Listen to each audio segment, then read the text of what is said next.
یہ اپنے آپ کو احمدی اور لاہوری کیوں کہلواتے ہیں؟ اس کے بارے میں اگر آپ سچی بات تو یہ ہے کہ جس طرح رسول اللہ صلی اللہ علیہ وسلم نے فرمایا تھا کہ میرے بعد دجال ہوں گے، کذاب ہوں گے،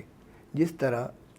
ان کا مقتدا کاذب تھا بلکہ کذاب تھا، دجال تھا، اسی طرح اس کے پیروکار بھی دجال ہیں۔ دجل و فریب سے کام لیتے ہیں، خود کو احمدی کہتے ہیں، حالانکہ حضرت رسول اللہ صلی اللہ علیہ وسلم کا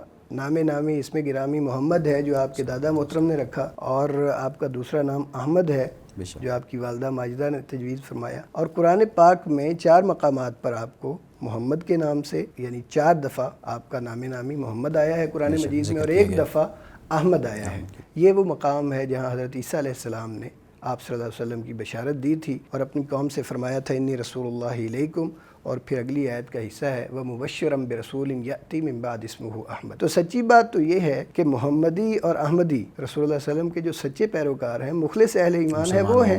ہم ہیں، آپ ہیں، محمدی ہیں، احمدی ہیں۔ یہ لوگ کہلوانا چاہتے ہیں تو مرزا کی نسبت سے مرزائی کہلوائیں، قادیان کی نسبت سے قادیانی کہلوائیں، انہیں محمد مصطفیٰ احمد مجتبیٰ سے کوئی تعلق نہیں ہے۔ یہ دجل اور فریب کے سوا اور کچھ نہیں۔